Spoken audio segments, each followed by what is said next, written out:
We have a short program for this ceremony. I'm a technical advisor for GIZ for the WhatsApp project, also a focal person for the Ministry of Water and Environment, and also the liaison person for Austria, who are our supporters for finances for the WhatsApp project.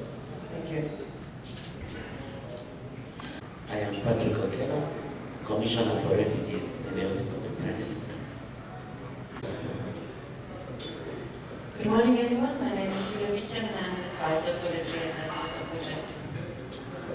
Good morning, ladies and gentlemen. My name is Innocent Ochayo, an engineer of the Ministry of Water and Environment. Good morning, everyone. Rebecca Nanjala, Portfolio Community at KFW. Good morning, everyone. I'm Martin Omado, Manager of Water Water and Sanitation. Thank you.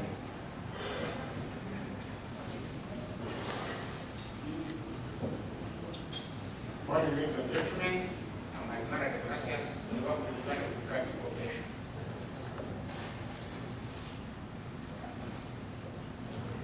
Good morning, ladies and gentlemen. I'm Nanyonga Angela, and work with the Ministry of Water and Environment. Advisor from the Austrian Development Agency, Austrian Embassy Development Corporation. Thank you very much. Good morning, everyone. I'm Simente Elizabeth, Commerce Officer at the Austrian Development Agency.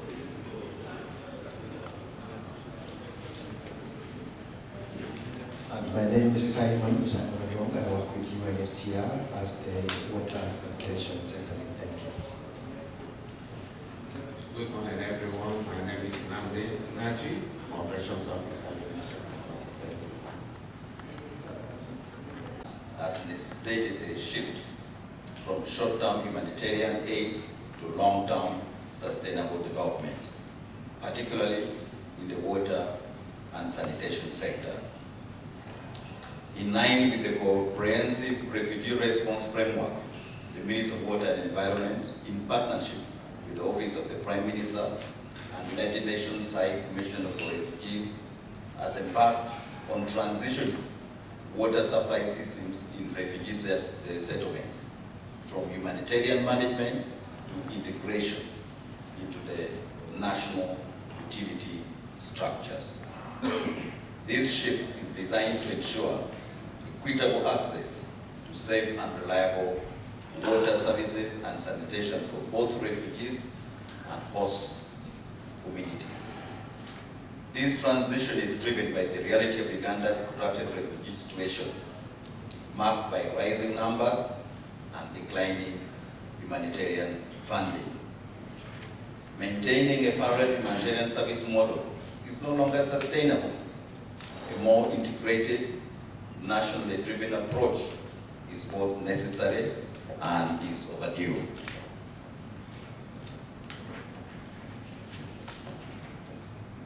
As co-convener of the Global Refugee Forum 2023, the largest global platform of refugee issues, Uganda reaffirmed its commitment to integrating refugee-related infrastructure and services, including both in health, education, water, into the national system through a phased approach. The planned transition will see water services in refugee settlements managed by established national utilities, such as the National Water and Sewage Corporation and the regional umbrella authorities, such as the Northern Umbrella for Water and Sanitation. These regional utilities were created to strengthen the management of pipe water systems in areas that are not covered by the National Water and Sewage Corporation, and are supported through staff, recruitment, funding, and oversight by the Ministry of Water and Environment. With financial inputs from Government of Uganda, the World Bank, GIZ, KFW, Austrian, and many other development partners. A successful transition requires strong financial foundation and capable institutions. Local governments and water utilities must be ready to adopt governance, management, and operation reforms necessary to sustain these systems. The Ministry of Water and Environment, with the support of partners, is working to build this capacity. Many water systems in refugee settlements were constructed as part of emergency responses and are not yet optimized for long-term utility management. Part of our shared responsibility is to rehabilitate and upgrade these systems so they meet the national standards and can sustainably be operated without placing undue burden on the utility providers. The Ministry of Water and Environment plays a central role in this effort. Our responsibility shall include, among others, policy formulation and guidance, resource mobilization from Government of Uganda, the UN agencies, European Union, our friends from Germany and Austria, etc., to support the infrastructure development and system optimization. Capacity building, supporting national and local institutions to effectively manage the water supply system will be provided. Coordination and monitoring as the lead institution, and will make sure that all stakeholders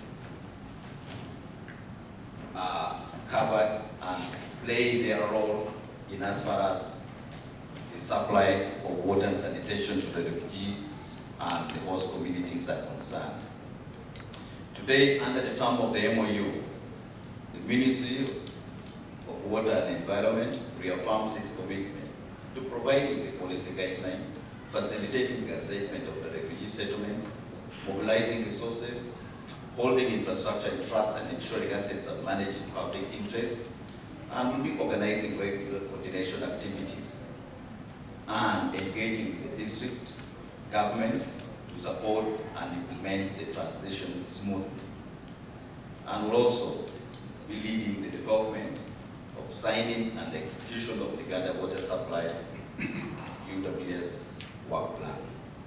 As we sign this MOU, we are not only formalizing partnership, we are advancing a shared vision. A vision where every individual, whether refugees or host community members, has access to clean, safe, and sustainable water and sanitation services. This effort is a step forward in realizing Sustainable Development Goal number 6, which is about clean water and sanitation for all. On behalf of the Ministry of Water and Environment, I express our deep gratitude to all our partners for the unwavering support, collaboration, and shared commitment. Together, we are building Uganda where no one is left behind. Thank you. Senior government officials, distinguished invited guests in your respective capacities, ladies and gentlemen, it is with immense pride and gratitude for me to stand before you on behalf of the Permanent Secretary as part of the team that has come to participate in the signing of this memorandum that marks a new chapter in our collaboration.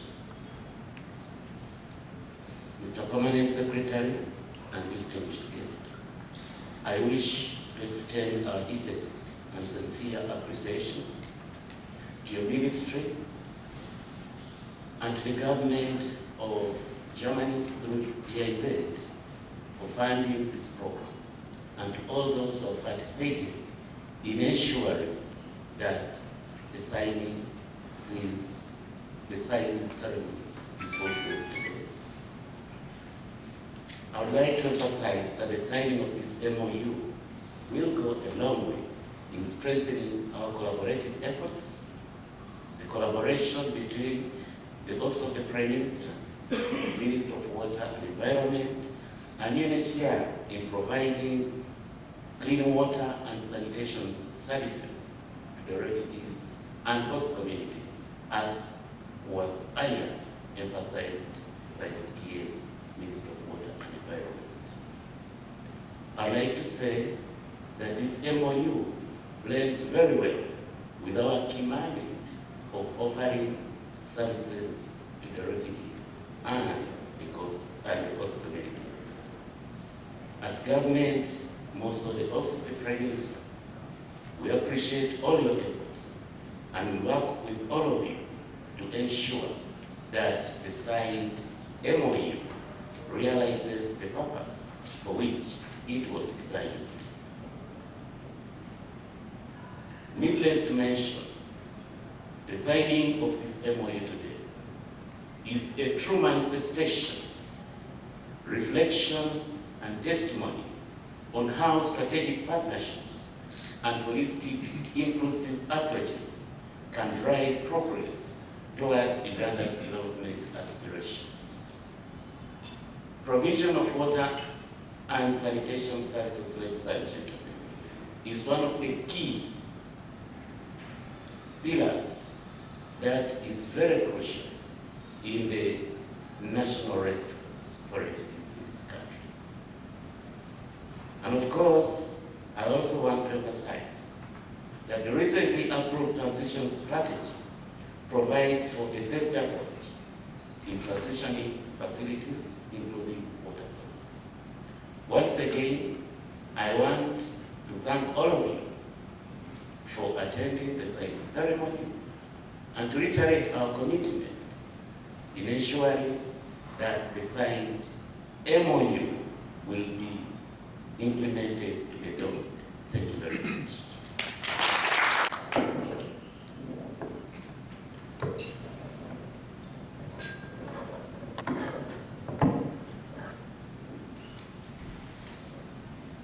Next, I would request the UNHCR country representative to give his opening remarks.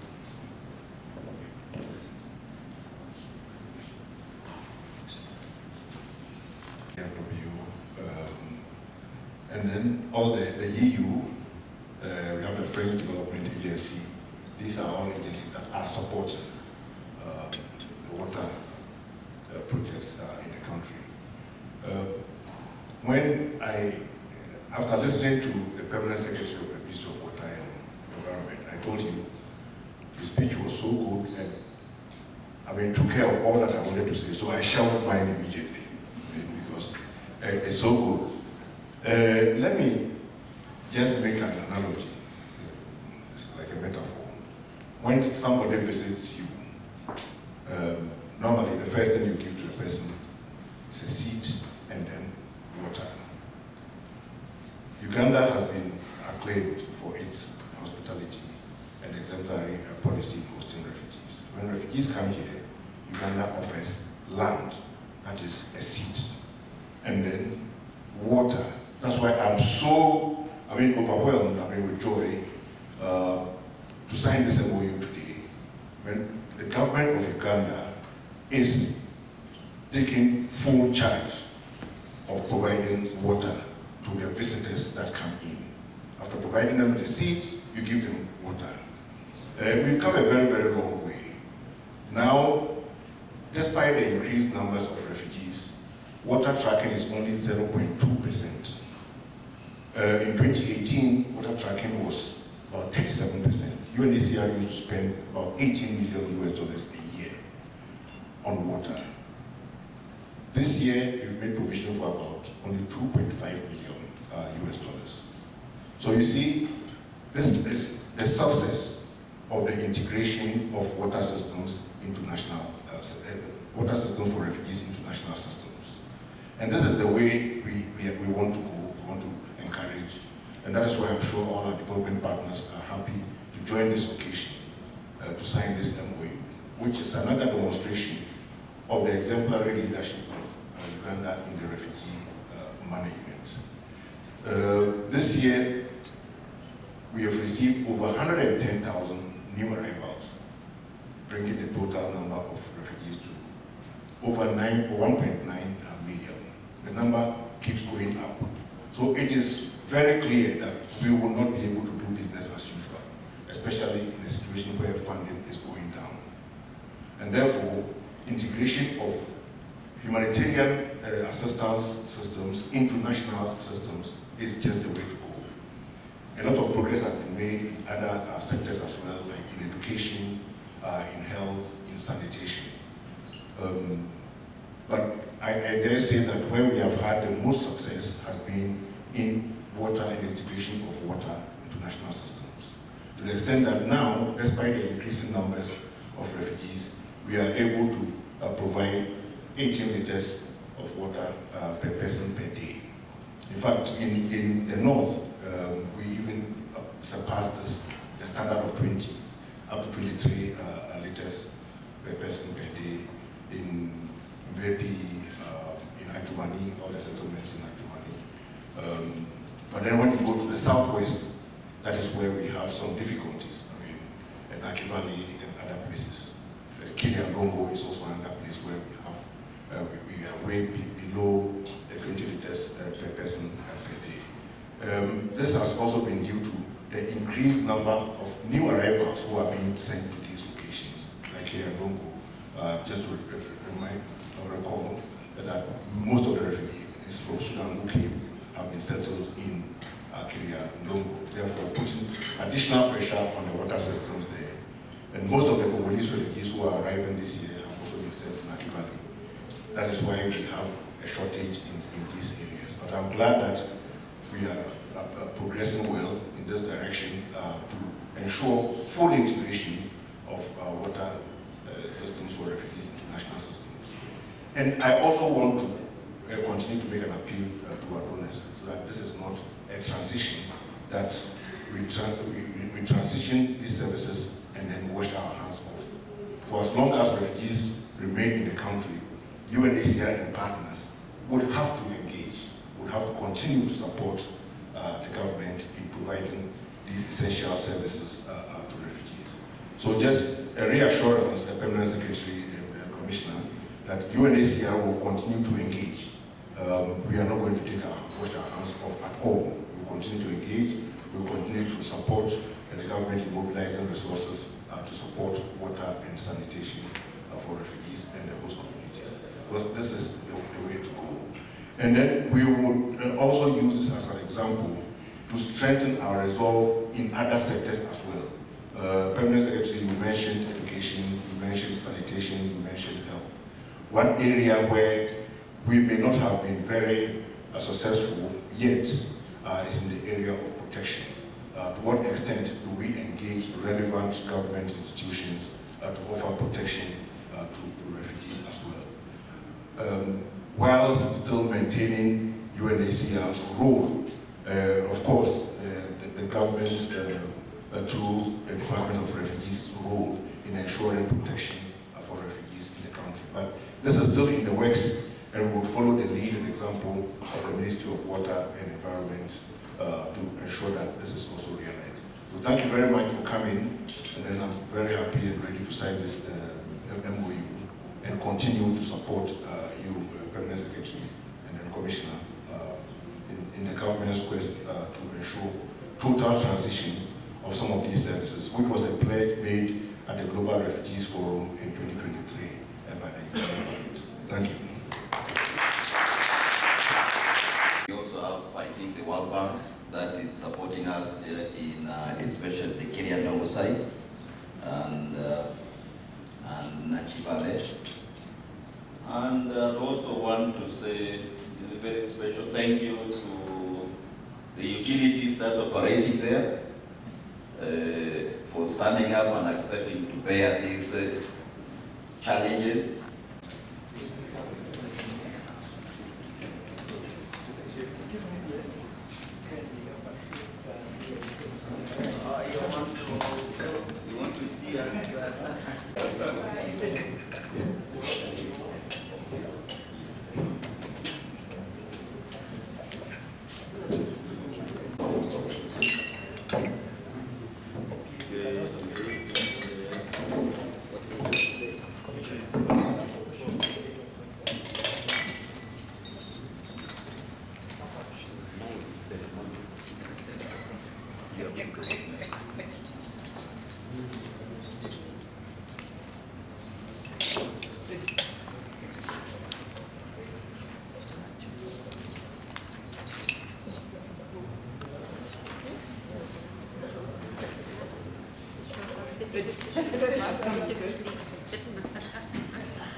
You want to bring it to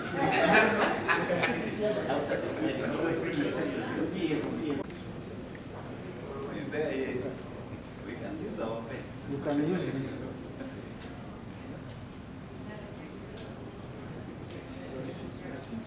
This one is manifest. Okay. Yes. It will be our pin outside. Okay. Yeah.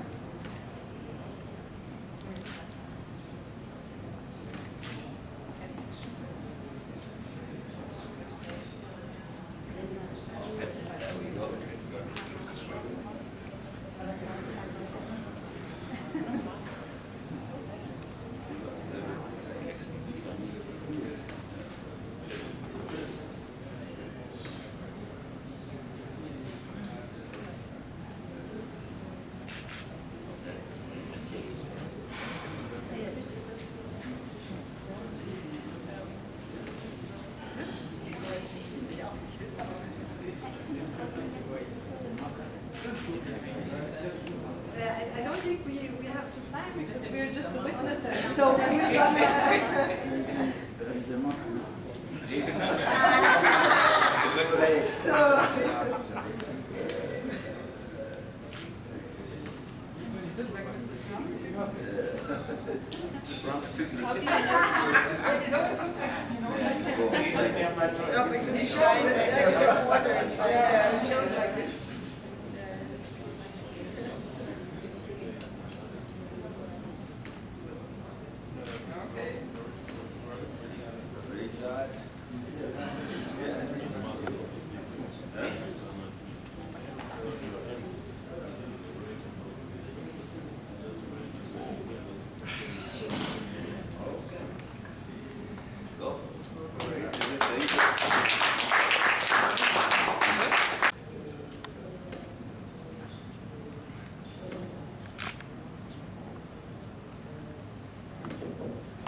These are the key basic roles and responsibilities that we came up with for the Office of the Private Sector. The Office of the Minister of Water and Environment, which is the principal implementer of the water service sector.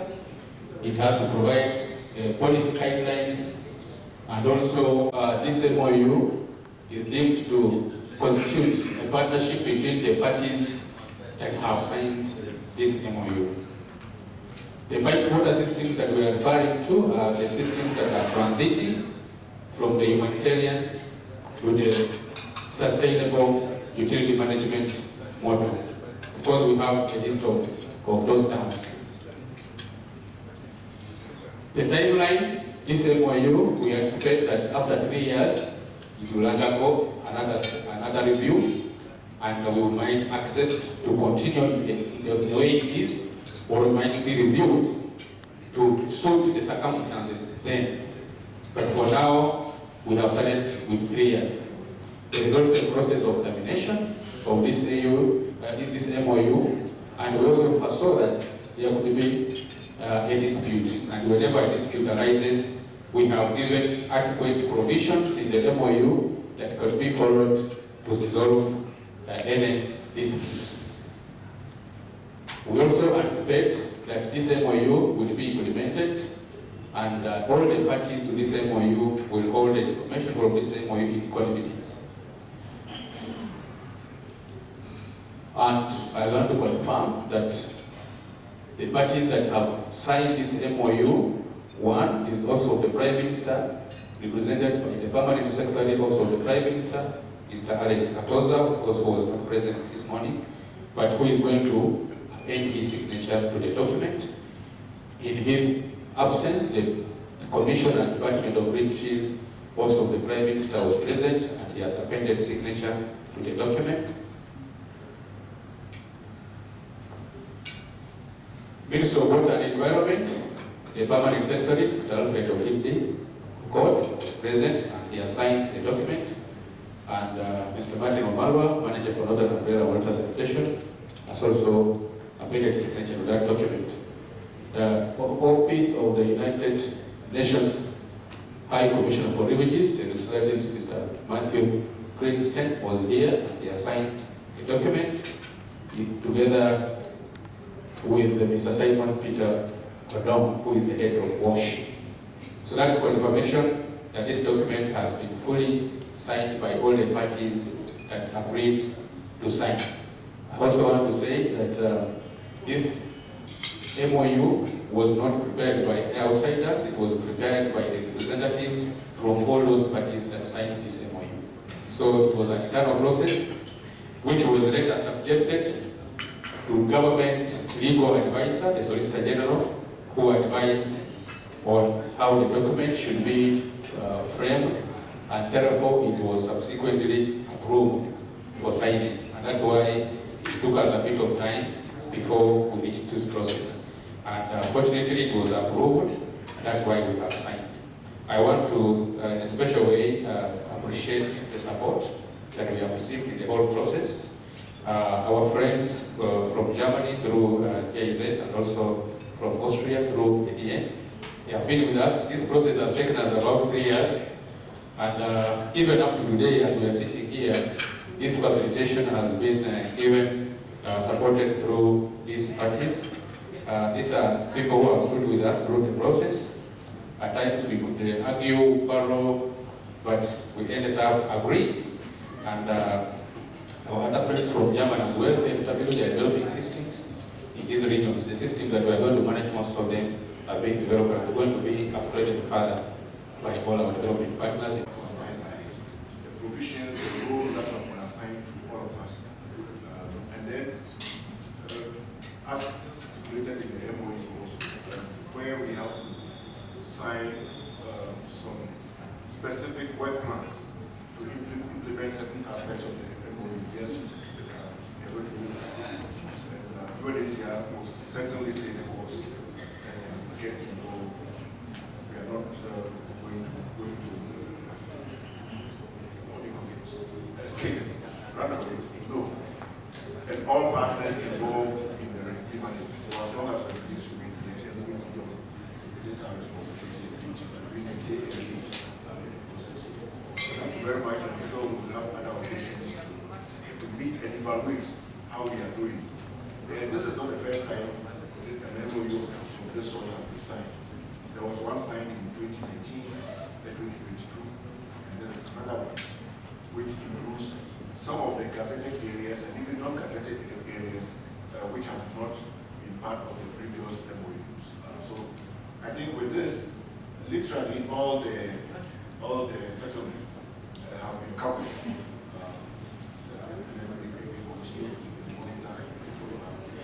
Our hope is that refugee numbers will cease to increase, and even those who are here will go back home. But then it's very important that in operations like this, the infrastructure that we put in place becomes what do you call it, the benefit for the host communities. That's why it is more a development issue than a humanitarian issue after a couple of years. Thank you very much. Then have another very pleasant. You're too small. I Okay, everyone, the camera is here. Okay. No, use that.